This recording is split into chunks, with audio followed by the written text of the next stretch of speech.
Pagka kasi midterm, lahat gustong sumipsip sa administrasyon para makalibre.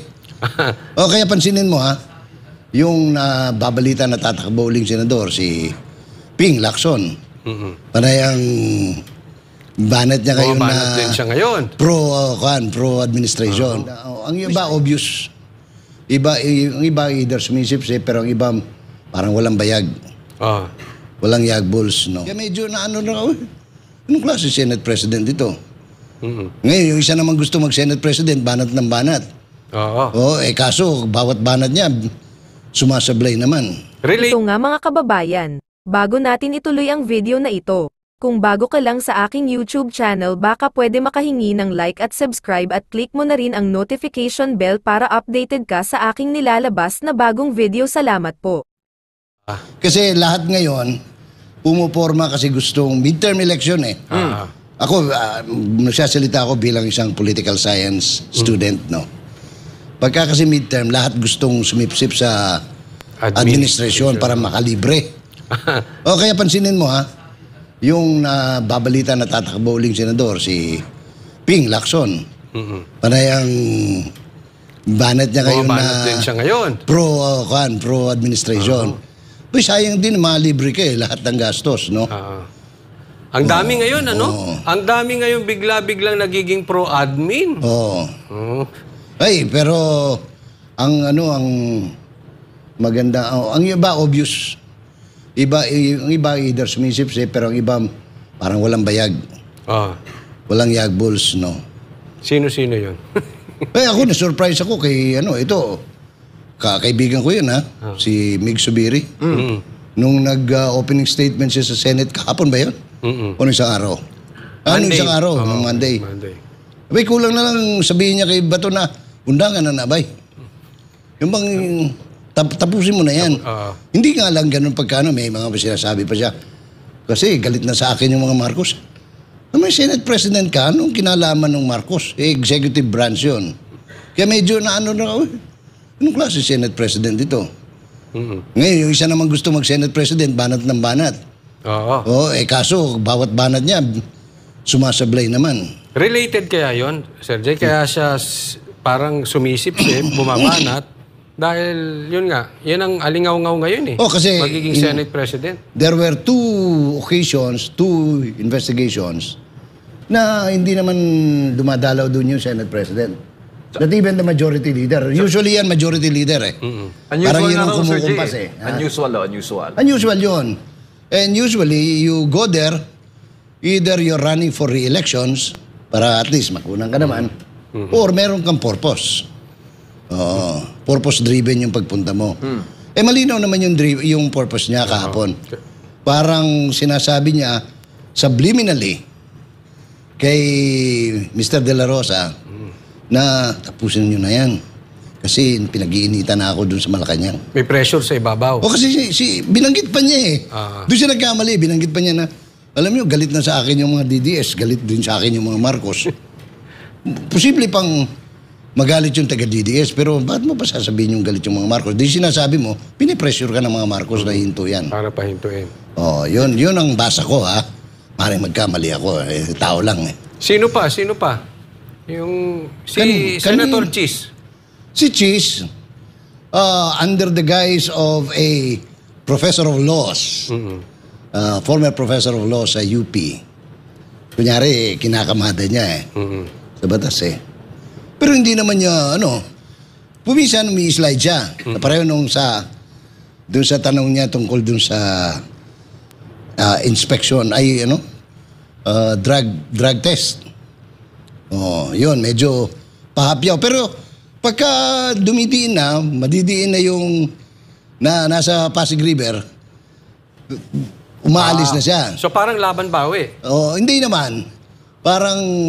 Kasi siya pa yung nag-push na, sige, ipakita niyo yung video.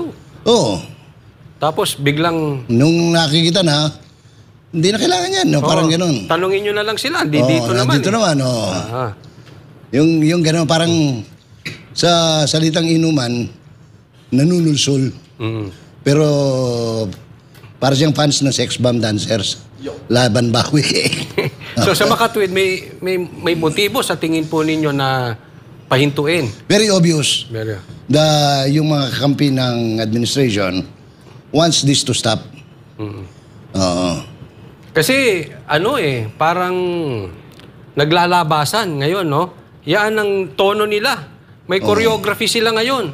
Oo. Hihinto itong next, wag nang ituloy itong next PDEA leaks, Oo. PDEA leak hearing. Yun ang sabi naman na kaya naman ako bilib kay Senator Bato. Sabihin nyo lang kung gusto nyo na ipahinto, diretsuhin nyo na ako. Ayaw na ng pasumbingay, no? Pagkaruning noon pa mo nga, muna. Nyap, gusto lang din yung undang. Diba? Prangkahan na, kumbaga, Oo. Sir Jay.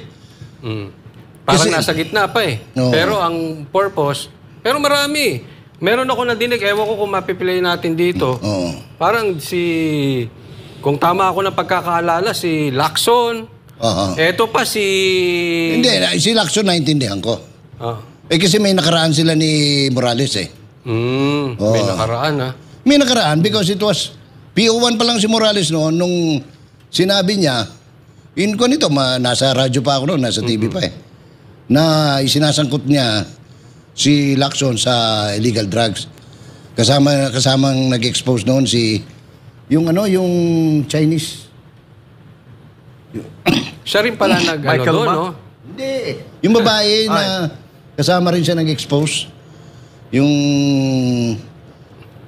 whistleblower din eh. Nakalimutan ko na pangalan. Basta siya, babae. No.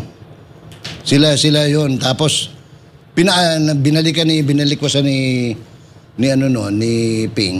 Pinaalis sa Witness Protection Program si Morales. Kaya, hindi ako nagtataka kung si Ping, medyo may sentimento di asukal dito kay Morales. May lumalabas ngayon sa YouTube, Sir Jay, na ito naman si Gadon. Sinong Gadon? Si Bobo. Yung sumisigaw ng Bobo? Oo, mahilig magbobo. Oo. Bakit anong sinabi ni Atty. Gadon? Meron po ba tayo niyan?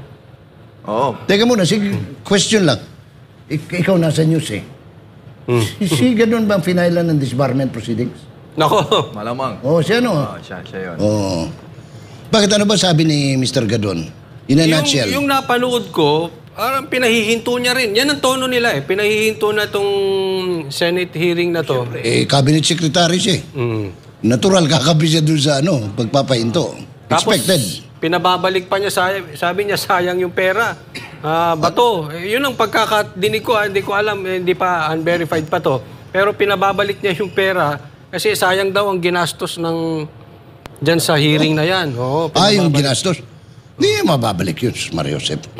Pagka nagastos na, na yun. Tsaka sekretariat ang nagli-liquidate niyan, hindi naman si Bato eh. Pero pagpapasensyahan niyo si Gadon kasi hindi naman niya alam yun paano siguro yung gastusan dyan sa Senate. Kasi legislative branch of government. Ikaw, chairman ka lang dyan, pero actually, nagpapatakbo dyan yung committee. Pati yung pagkuha ng minindal, pagkain, lahat yan, tubig. Ang committee secretariat ang nag-aasikaso niyan. Yung mga miyembro dyan, nagpe-preside lang, tsaka kumakain yung iba. Pero yung sinabi niyong abogado pa ba siya ngayon? O Hindi alam ko. disbarred na yan?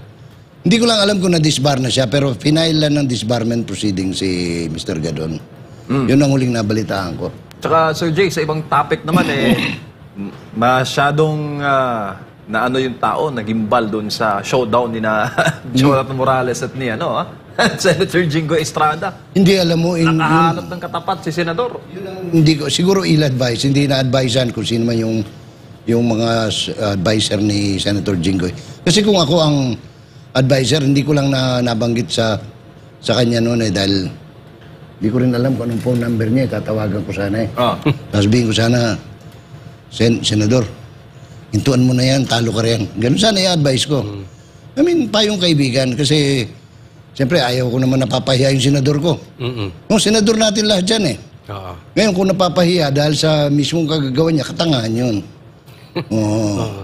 Hindi siguro, hindi naman, ewan ko lang kung nakikinig siya sa staff niya o nabanggit ng staff niya. Dahil ibinabaon mo lang yung sarili mo eh.